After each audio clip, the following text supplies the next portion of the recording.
Hello, this is the voice of Stewart Pearce, and welcome to my series of deep dialogues. These are vital conversations I engage in with global soul stewards from all over the planet, providing us with vital understandings about how we can create a new hierarchy of values to help us evolve into a brave new world. I hope you enjoy, and thanks for listening.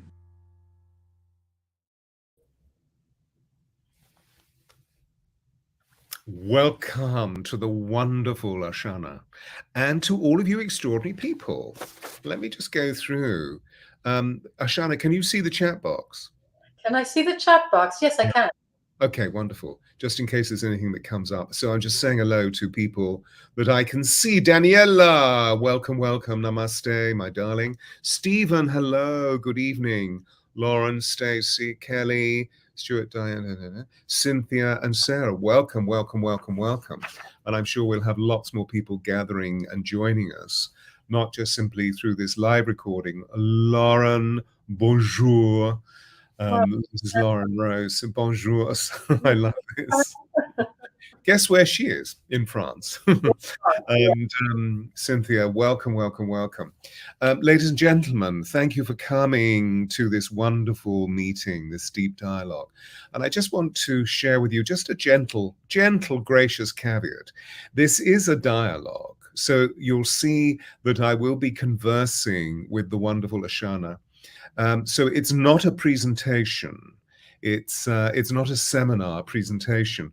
It's called Deep Dialogue. So we engage in this wonderful exchange. So you'll see that I'm the interlocutor, therefore, and many, many years experience of being an interlocutor for all sorts of wonderful companies around the world, like the BBC and CBS and so forth.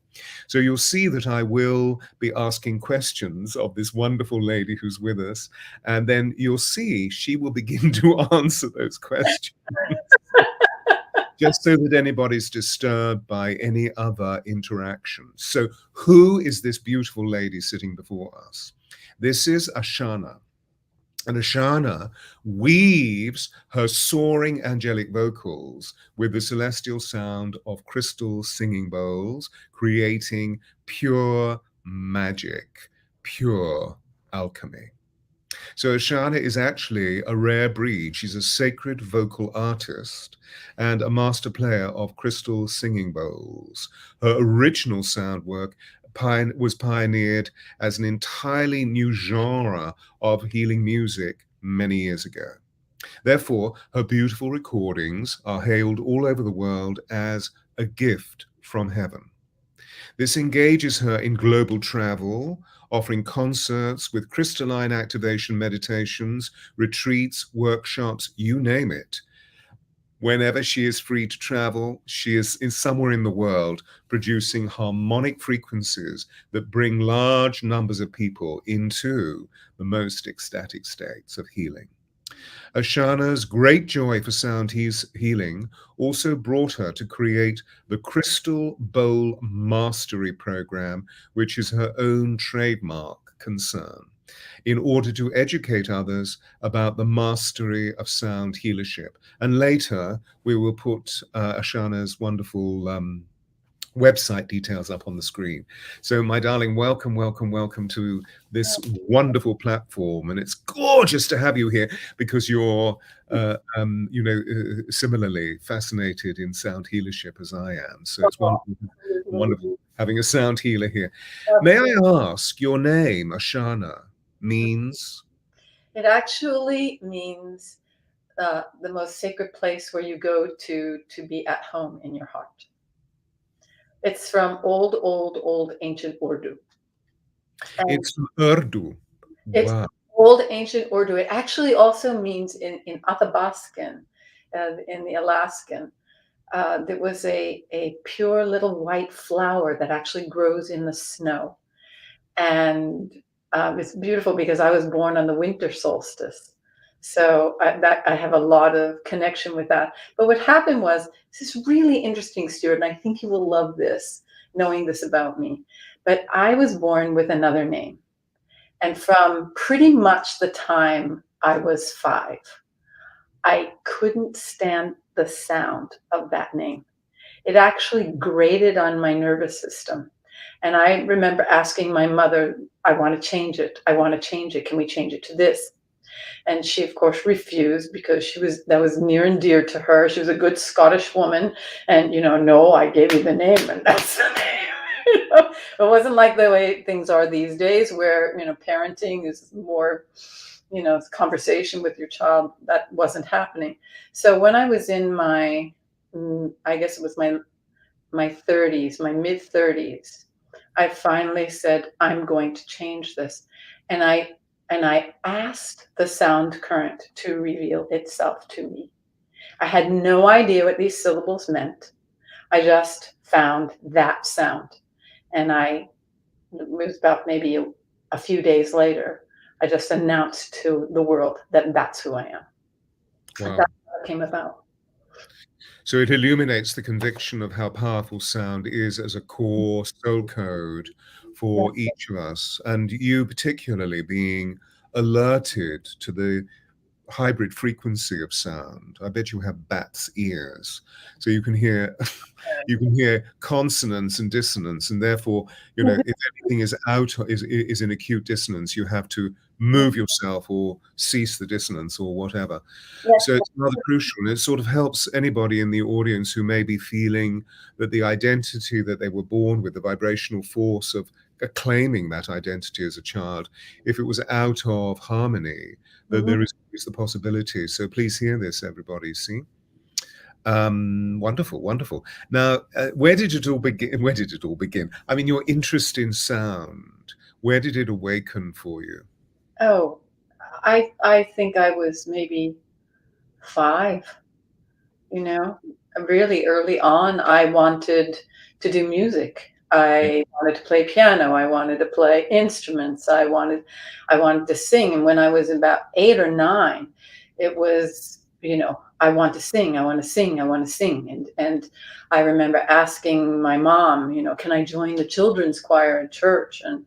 And they said, no, I wasn't old enough. So I had to wait. And there was just very kind of strange things in school. I grew up in the Bronx in New York City, and there were particular parameters in school. If you wanted to sing, you had to study Spanish. And if you didn't study Spanish, you studied French. And if you studied French, then you had to be in the orchestra. And if you were in this class, you could only, it was ridiculous. So I didn't end up actually singing until high school. Wow. So I started singing early on, kind of with guitar and playing, but pre-high school. But it wasn't until high school that I actually started madrigals and looking at that. And from there, I went to a liberal arts college, and then I transferred to conservatory. And so I graduated from the Mannes College of Music in New York City in 1980, and was very deeply involved in the early music and classical music scene in New York City for a number of years, and Broadway, musical theater, anything I could sink my teeth in, because at that whole period of time, my life, I was looking for myself. It was like I was a chameleon. I would try this on, I would try this on, and what fit right. And in retrospect, now that I'm 65 and I've gone through, a lifetime really worth of exploration in music, I would have done it very differently. I would have given in to my passion and love for performing arts through theater, because that was my first love. It was my first love.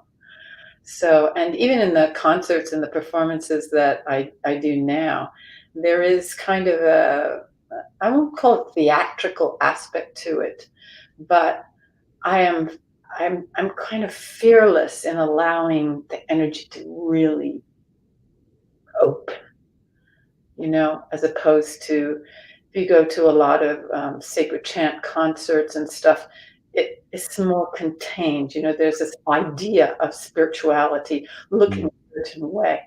But, for me, musicians, the glorious musicians like Jennifer Hudson, the amazing singers, Will I Am, and these are guys, these powerful singers in multiple genres. They're sound healers.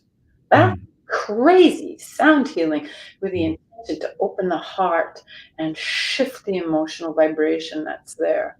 Mm. I think there's kind of an energy of preciousness around sound healing and around chant, and I think it could use a heck of a lot more passion. I hear you, and it completely coheres with my own experience as well, because in the 70s I was an actor, so I started off as a performer and then went on to train actors, of course. But often people say to me, do you miss acting? Well, no, because actually that level of performance comes through different aspects of the work, and particularly in sacred performance, we're always there. So apropos the point that you were just making, it seems that much of life was about, until you found your own unique identity in sound, was very much about observing the containership of systems and organization, which maybe is why you didn't discover the liberation of your own conviction in sound until early adolescence or late teens, because you needed to find a way of being able to release yourself from the confines, and of course we know the world of classical music is so intellectually defined. Oh my God, that is so true. In fact, I would actually have to say that it didn't happen until after I left conservatory. Oh, right. Really, really didn't. And I can remember the exact moment when it happened.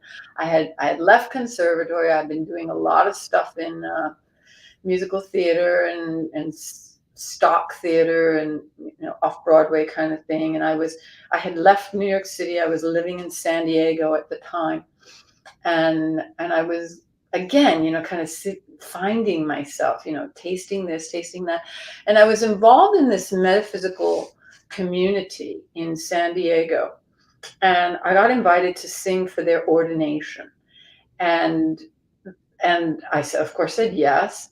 So I decided I'll sing Amazing Grace for them.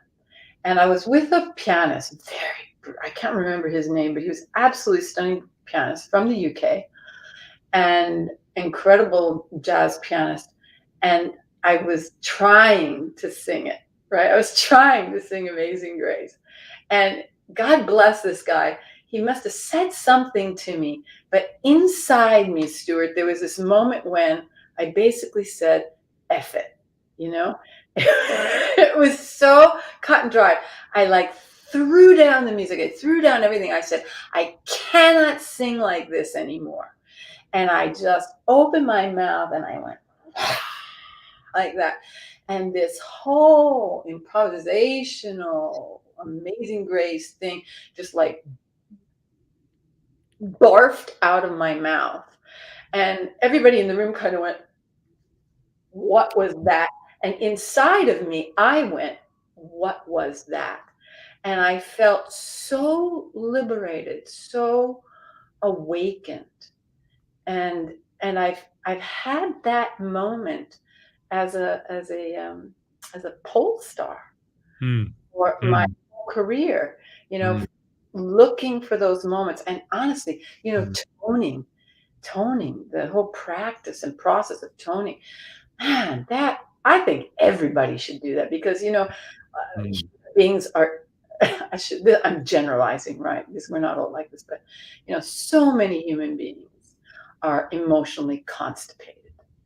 And sound healing and toning is an incredible and powerful way to really release those blocks and just, open up, strip away, go in there, dig down deep into the cellular memory and just begin to awaken the emotions that have been suppressed and unexpressed. And we need that. That's why sound healing is such a powerful healing. It's for the emotional body in some ways, first and foremost, more than anything else. You talk about the crystalline activations and the Merkabas and the light bodies and this, but first we got to get right here, right now, human beings on Earth, which is an incredible um, laboratory, galactic laboratory for exploring emotion. Mm. What better medicine than sound? Mm. I have to introduce you to Chloe Goodchild because I you and know. I did a workshop with her. I mean, she doesn't remember me, but years and years and years ago, she's amazing. well, I mean, you're speaking the same language, aren't you? You found sound. As you know, her apparatus is called freeing the natural voice, but that's effectively what you're saying. It's also what I'm doing in terms of tuning people into their note. And of Yeah. course, what we notice is that we can't sound our note because there's so much in the way, what I call holding points. So we work on releasing the holding points through sound, and then automatically we move back into harmony. We make it sound so easy. That's wonderful, absolutely wonderful. So when you knew that you'd found your own crystalline harmonic, how old were you at that time? Oh, I honestly, Stuart, it wasn't until after I met the crystal singing bowls, Right. because now there was a template. Hmm. First I had classic frosteds. That was all I had at the time. I mean, these are alchemy bowls, so this is an entirely different generation of crystal singing bowls than the original classic frosteds that most people are familiar with. But I would sit with the bowl and I would just play with it. I play with it with my mouth, my voice, my vowel shapes, and I would just like explore until this sound kind of pulsated through. That just it's like the sound went, well, from the bowl you were telling me about Yeah. and your experience. When your own natural resonance meets the natural resonance of the bowl or some of the harmonic overtones of the bowls, then the voice goes pop, and the sound goes pop. And I loved that sound. I was enamored with it. Hmm. So I just kept playing with it. And then what happened was, and you asked how old I was. So this had to have been like in, sort of 2000. It was kind of like between 1999 and 2005. I was just sort of Hmm. Hmm. back letting play. I was playing with toning. I was playing with vocalization with bowls. I was playing with chant and mantra. And then in 2005, I met Thomas Barkey, my producer. Mm-hmm. And Thomas, when we first met, he said, if I was going to record you, I would put you in healing music. And that, when we met, I was like singing big songs, but I also gave him the other side, the flip side, the bowl and the contemplative sound. And so it was in the studio with Thomas when I just went deeper and deeper and deeper and deeper and deeper and deeper into the consciousness of the music we were creating. That's when this like thing started really emerging. That was the crystallization of the sound. Yeah. Was it, it feels to me as you tell your story, apropos the chronology of it, that it Mhm. was absolutely on spec, so to speak, because of all the great shifts that were happening within the consciousness of the Gaia, within the consciousness of the cosmos. And Yeah. obviously, then we know that very astute beings were bringing forth the crystal bowls, because when I started working as a sound healer, 40 years ago, there weren't crystal bowls around. And then you were saying the very heavy silica bowls came, or silica bowls came in, and they were so heavy and they Yeah. had a certain density. And then, of course, as you were saying, the new, well, we see all of your, what do we call them? All of your colleagues, all of your agents, all of your angels sitting, not all of them. I know there are some that are elsewhere, but just extraordinary beings. I hope you can see this. I mean, at this juncture, is there any way that you could give us a sample of what you're talking about from one of the bowls? Or is Well, that something you'd rather not? no, I don't mind doing that. But what we've discovered is that on StreamYard, it Oh, won't, it won't pick up it won't pick up. But what we can do, is direct people to, some of my YouTube page where they can see and hear and have that experience. Or, I can create something specifically for you at, later on this week, and then you can just send it to everybody. So, Yeah. but I will show you, Yeah. give you a little, like, here's one of my favorites, and I don't know if you'll be able to hear it because it's so beautiful. I mean, this is one of those, I think they only made 2 of these. Can you see how gorgeous this is? Beautiful, beautiful, beautiful. This is Lemurian seed, from the Lemurian seed crystals that come out of the mines in Brazil. Mm-hmm. It's a kind of, it's not 24, it's 18 karat gold. And this is called aqua aura gold. So this is essentially the turquoise ray of the prismatic colors that are inherent in gold. That's why we call these alchemy bowls. So this is a blend between both of those. And this is a practitioner bowl. And as I said, this particular bowl is only 2 of a kind that I know were made for this. And I was just blessed enough to have one of them. But this is a pure quartz crystal wand. And this is a very, very light bowl. Usually they're heavier. But see if you can hear this. And I'm not sure you'll be able to, but.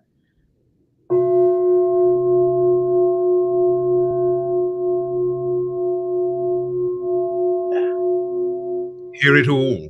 It's like a temple. It's like a temple.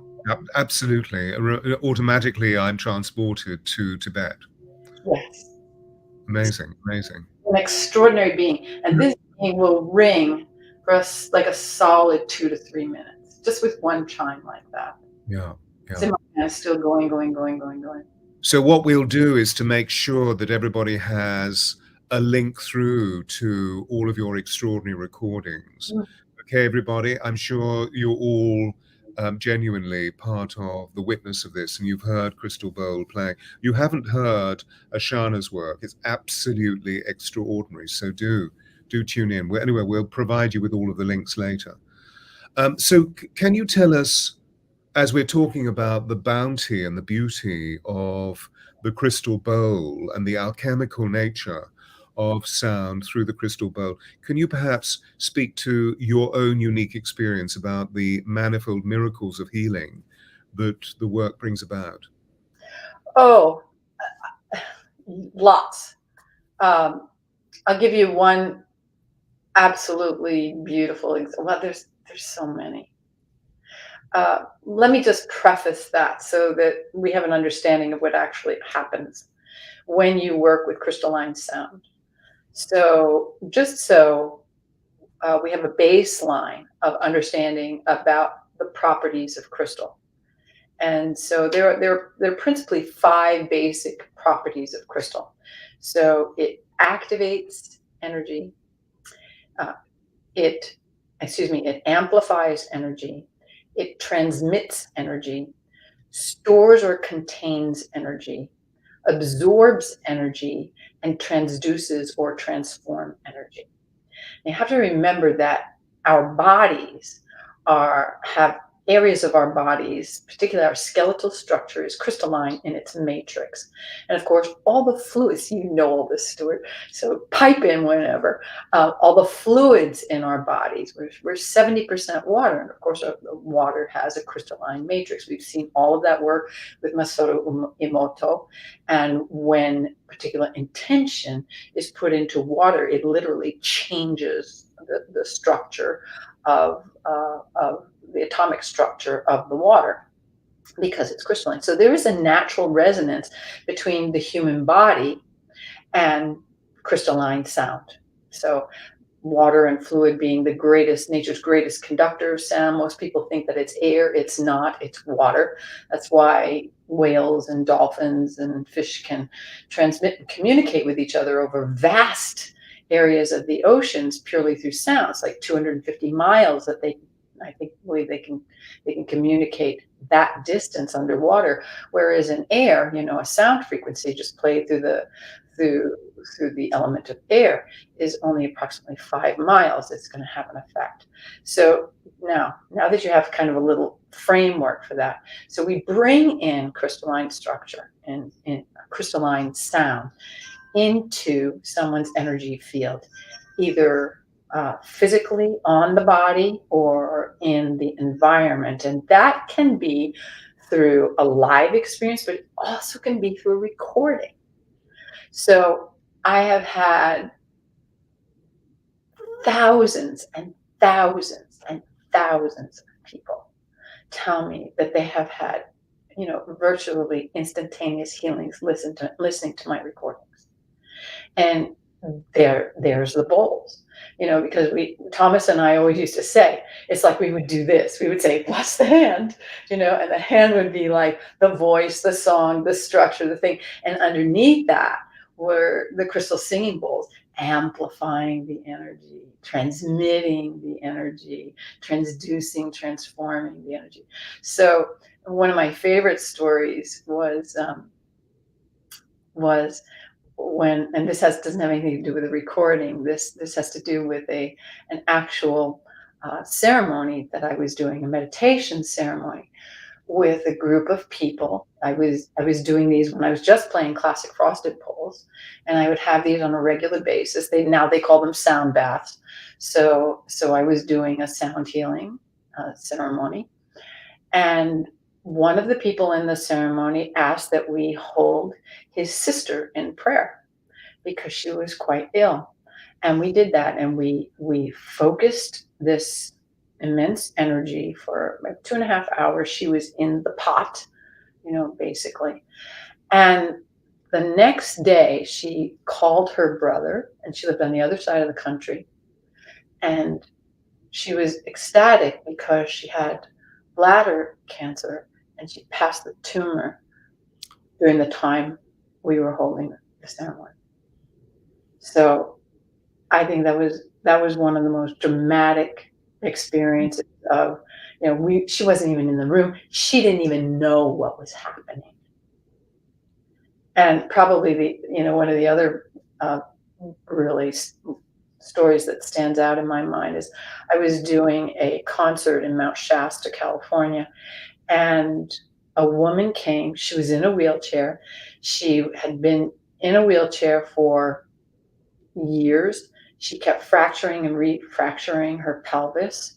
It was fractured in 11 places. Came to the concert in a wheelchair. I did 2 hours, 2.5 hour concert, mantra, chanting, sacred things, bowls, whatever, everything. And the next day I was in the street with my husband, and she came walking up to me. Seriously, I'm not kidding about this story. She came 2 feet. And I similarly can tell story upon story of the miracles that are taken place. It's beautiful. It's absolutely beautiful. So what we're really saying is that sound is at the core of creation, and that when we harness the power of the harmonics, of course, we're very limited, aren't we? Because we hear between 15 and 30,000 hertz cycles per second, whereas a dolphin is hearing between 5 and 350,000 hertz cycles per second. Oh my God, I didn't realize it was that big. Their eyesight is really is not so good, so they echolocate, and we know how fast they swim, and they don't bump into anything. That's what their clicks are all about. The higher frequencies.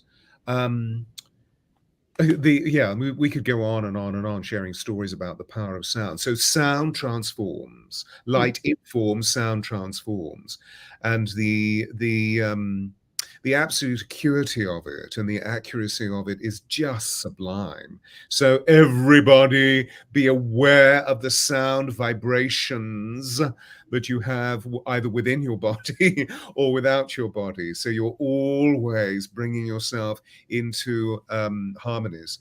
You can't hear it now, but I have sound playing all the time, which is, of course, is not just ambient music. It's very particular vibration that is constantly keeping my state in harmony, and with people coming through the apartment for healing, it's constantly keeping it. It's on 24/7. It's even on as I go away, stabilizing the currency. I worked with a Native American healer who awakened me I'd seen the angels. So this was the late 80s. So I met the angels in 87. And he taught me a tremendous amount about Atlantis and the crystals that were used for sound healership. And he always said that crystals were solidified sound. That's amazing. Isn't that cool? I love that. I And love. what we did was to awaken the sound within the crystal from an intuitive point of view, whether it was through our song or whether it's through using an organically covered staff or drum as a beater, that they were always organically covered with vegetable membrane, never with hide. So it was never about animal meeting crystal. It was always about the vegetable kingdom meeting the mineral kingdom and creating this very, very unique symphony of possibilities. Extraordinary. You know, you just reminded me of one of my friends, Linda Brightstone. She was a crystal specialist and sold like these, you know, immense, not geodes, but also singular pieces. And she had in her house one day, uh, my husband and I were visiting her, and she had playing one of my albums playing in the background. And she said, "Oh, the crystals love your music, right?" And so she had it playing, and my husband and I stood there. It was this big citrine, right? It was like, you know, probably 3, 4 feet high, right? And we were watching the crystal while the music was playing, and we literally saw it clear and open. You know, it was in response to the sound. And I can tell you stories with my friend Bev Wilson of the Crystal Room in Mount Shasta. She's an amazing crystal bowl player. I mean, that she mentored me, and she has a back room, or had a back room when she was still working in this way, with like 300 crystal singing bowls. And I I watched when there was this immense, beautiful crystal globe that was completely opaque, and I watched it turn translucent Mm. through the process of being in that room, Mm. constantly being um, absorbed and into the sound, cleared by the sound, receptive to the sound. She would have, you know, crystals go in there like an emergency room, you know, not an emergency, but like a rehab hospital for crystals and bowls to literally be rehabilitated and recalibrated through the sound of the bowls. Amazing, Right? amazing, amazing, amazing, amazing, amazing. Yes, stories are sort of tumbling through my consciousness. You know? Oh, well, So we're seeing that there's a miraculous presence within sound, and particularly within this crystalline nature of sound. And when we access it, we're opening up an external internal symphony of untold proportion, where we can feel transcendental corridors of light being opened. The infinite potentials are absolutely huge. What's intriguing is that we know that our ancient ones knew this yeah, and constantly availed themselves yeah, of the art of crystal playing, and also, of course, the extraordinary efficacy of it, the effectiveness of how it brought people back into harmony.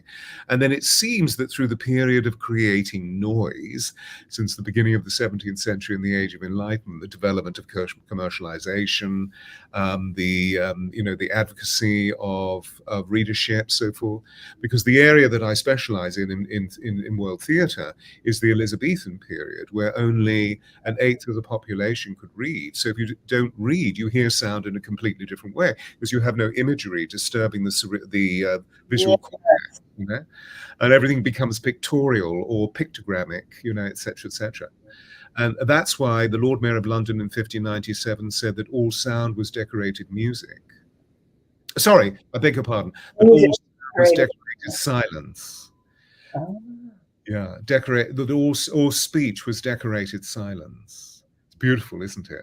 And that, yeah, you know, now we know why Goethe said that all architecture is frozen music, you know, that we see. And of course, the building that I worked in for 15 years was solid oak, all English oak, that was alive 400 years ago.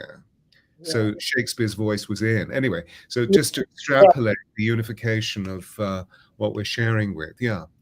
And so you've experienced untold miracles yeah. happening as a result of this. Is extraordinarily beneficial. You must feel a level of ascendant harmony and bliss about the fact that you were awakened to, you know, through the story that you've revealed to us, awakened to, and now are specializing in such a unique way.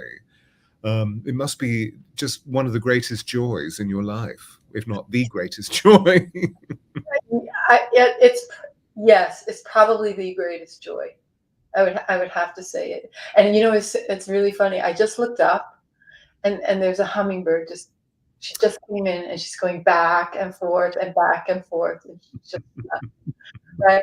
So yeah, I mean, there's probably like the three most amazingnesses in my life, and the opening to be able to do music and do what I do, and have been, you know, initiated into this world, has been phenomenal. And then just on the you know, human scale, on the soul scale of my humanity, is my relationship with my husband. You know, this is like, I that's it. You know? So the sound making is celestial, and your dear husband brings you into flesh. Yeah. So it's just a wonderful juxtaposition, isn't it? He does. He actually said that to me, and not in those words, but he said that he was here on Earth. He came here on Earth just so that he could hold me down, so that I float away. Yeah. Well, of course, as these unique energies awaken within the Gaia, as a result of receiving these huge waves of light force, you know, photonic light force, this new light species that is coming to us, these energies are going to become even more exquisite and ecstatic. So with this in mind, what is your super objective? What would you like to realize over the next 20 years using the crystal sound? Oh my God. Wow, that's an amazing question, Stewart. I haven't thought about it, honestly, because I've been very much a, you know, kind of one foot in front of the other. I kind of, oh, we're here, we're doing this. So, but if I were to just go for a conjecture, it's just, well, what? Okay, it would be to awaken now I'm crying when I say that. I mean, to awaken that memory of that truth within every human on this earth. Beautiful, beautiful. Yeah. So thank you for that. Our work has just begun, you know, because we know that we've been pioneering sound healership for a long time. And it's been a bit of a struggle because people aren't quite aware of being able to hear the significance, or indeed feel the significance within their bodies. And now all of the oscillating degrees are coming together to bring us to this unique function. We're no longer embryonic. We're really allowing people to remember what this unique aspect is, and therefore I believe we're beginning to initiate the great sound, the singular sound of everyone's sovereignty, so that we all sing the song of our soul together. And indeed, you know, I'd love to share this with you, not that I've spoken to many people, but I have a project in my mind of getting 33,000 people together in a great canyon somewhere in the southwest of the US. Oh, Let's do it. Yeah, let's do it. Yeah, and we all chant together. I know. I was talking to Chloe only the other day, my soul sister, and saying, "Well, come on, when are you getting near? When are you getting? Come on, let's do this. Let's do this. Let's do this, my God!" And you know what? And who lives in the Southwest? Yes. I meant to ask you this actually in terms of sound making, because as you see, ladies and gentlemen, that Ashana is actually in Arizona, and of course we know that Arizona in the Southwest is this extraordinary desert land. So therefore the air is very different, and I dare say the water is very different. Going back to what you were sharing about the water molecule, I feel that there's something very unique about the molecule, the water molecule, that we're about to find out in relation to sound. element, and how the water molecule is acute. This is what Masaru Emoto, as you were saying earlier, was really beginning to discover, that the water molecule, because we have so many water molecules within our bodies, the latest science is that we are actually 90% water. Oh, not And I 70. think that's largely to do with the fact that we're drinking more water. In other words, we're staving off the soft drinks that we were brought up on, drinking, or teas and coffees, and that more people are drinking more and more and more mineral water.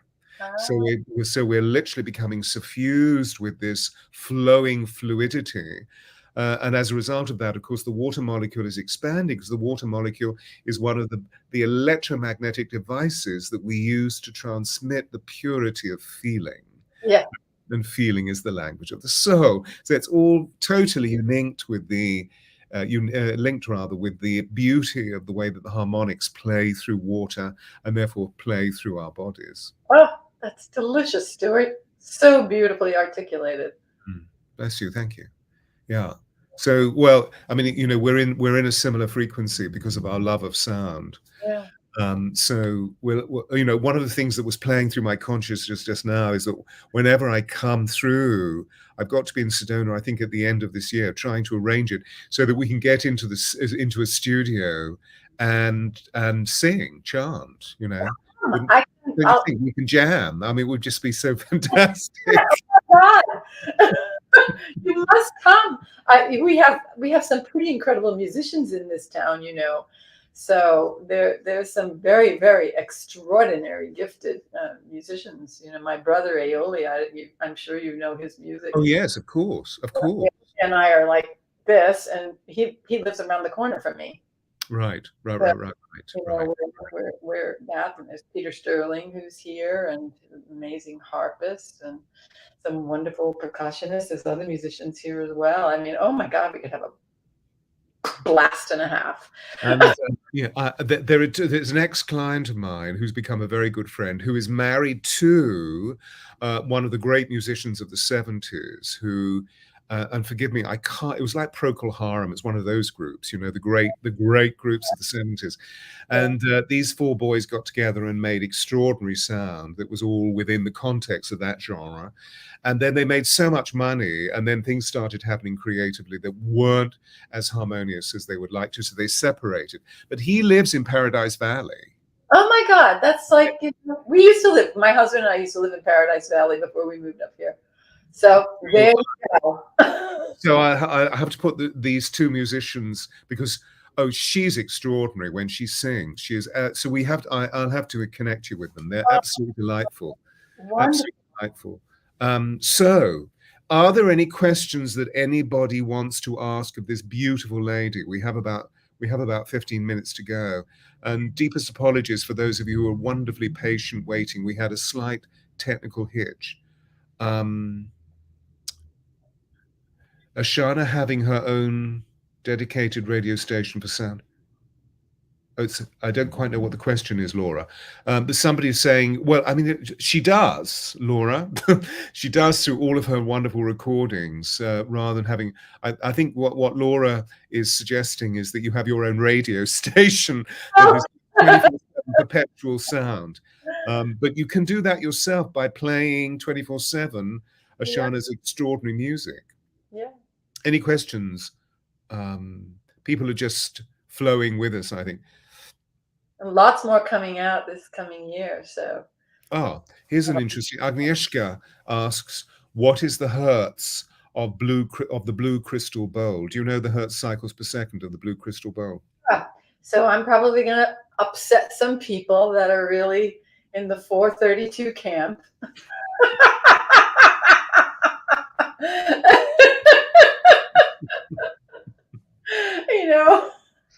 Actually, this particular one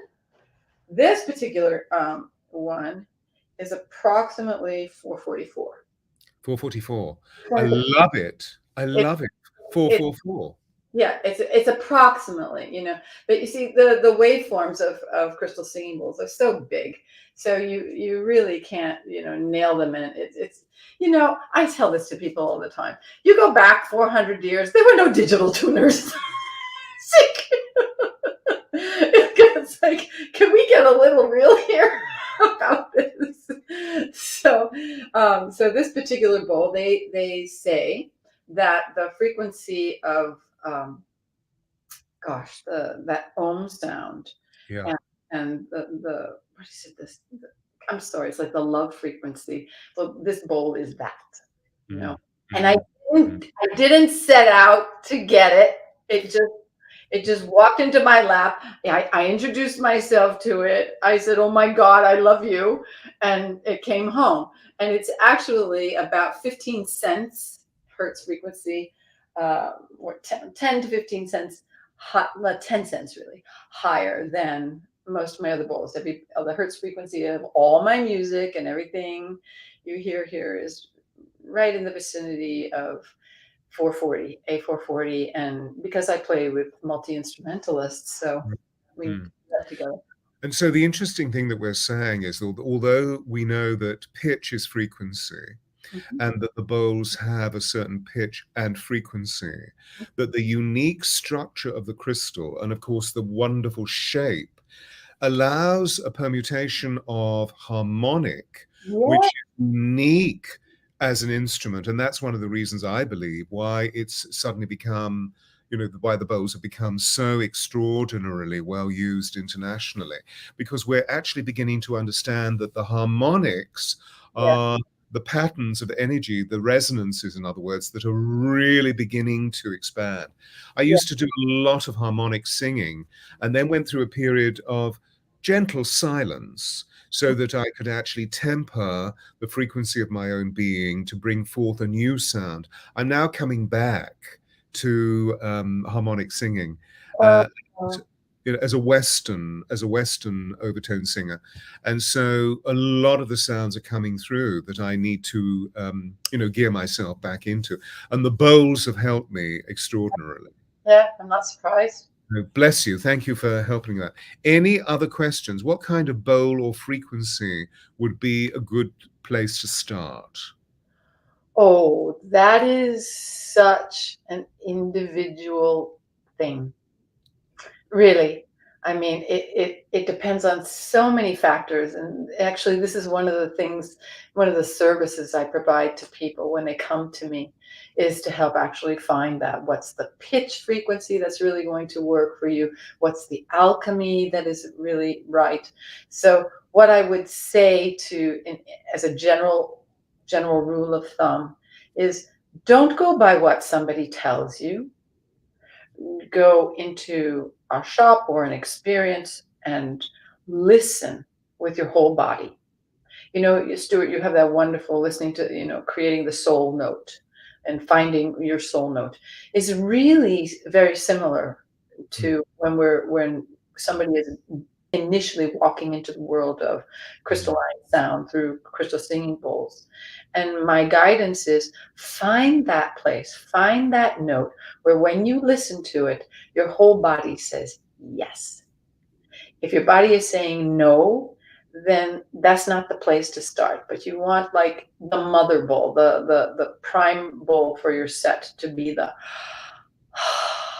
when I hear that, when I listen to that, when it resonates through me, that's the sound.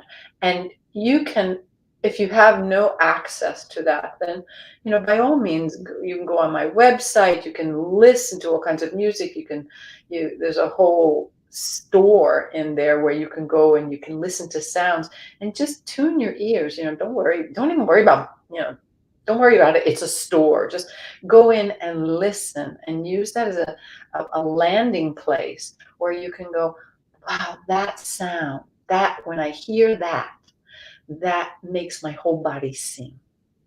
And that's the place to start. So this really answers one or two of the questions in the chat box. Sven, did you hear that? So go to, or in fact, Ryan, could you put up Ashana's website details on the screen, please? There you are, you see. Please just write this down, everybody, and I'll make sure, of course, that it's in my on my Facebook page as a post. So you can access any of her recordings there, do you see? What singing bowl? This is a similar question to I'd love. That's something about what singing bowl would you recommend? Oh, we've dealt with that. Okay. 444. What does it mean when you feel dizzy? Really? When you're listening to the bowls, what happens when you're dizzy? Are you hyperventilating? Possibly you're so ecstatically entranced that you're actually not breathing. Try and breathe with the bowl. Anything you want to say about that? Feeling dizzy, Well, Ashana? it depends. Are you lying down when you're lying? Are you lying down and you're feeling this dizziness, or you're sitting up when you're feeling the dizziness? There is an oral, AURL, an oral recalibration going on in the brain. Depends on the player. Really, for some people, uh, well, I do have to say this: the intention behind the playing of the bowls, the person playing the bowls, their skill, their consciousness, all of that makes a difference. Sometimes it's not such a great experience because of that. And then when you have skilled players or conscious players, or then you can have completely different experience.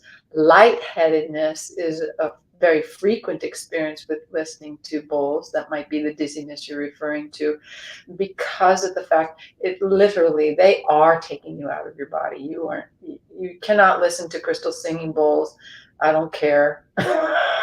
You can't listen to them without just literally your physical form just starts dropping from your consciousness, and you start moving into a much higher expanded vibrational frequency. That's why it's so important, which I work with all my students in my program. It's so important that the bowl player be grounded and understand and learn the principles of grounding when you're playing.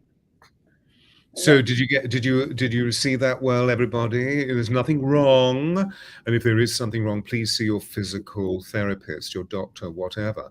It's actually a transcendental unification of energy. This is why you've heard Ashana at least 7 times talk about alchemy. Which is why my first book is called The Alchemy of Voice, that we're both tuned into the transmutation of negative into positive. And one of the great ways of doing this is through sound and light and color together. Any other questions, please? What would be the frequency to allow me to travel through? Oh, interesting. What would be the frequency to allow me to travel through some of this unfamiliar anger I'm feeling? Oh, Isn't wow. that interesting? Well, I can give you some suggestions. There is an album that I have. It's called All Is Forgiven. I highly recommend that you start there, because there is a very intense download of the frequency of the golden light of Mother Mary in that album, and of the consciousness of the mercy and the compassion of Master Jesus, and it suffuses the entire album. That is a very good place to start if you're talking about an alchemy bowl. To work with anger with an alchemy bowl, there is the excuse me, there is the stone, the crystal stone kyanite. Is magnificent for clearing very intense anger and negativity. And when kyanite's combined with rose quartz, that is it's almost like that's the frequency of forgiveness. And we have beautiful, I can introduce you to rose quartz kyanite bowls that are here in the room. But that is the place that I would start. If you start with bringing up, bringing to the forefront mercy and compassion, so that you can express your anger and come to peace. Beautiful.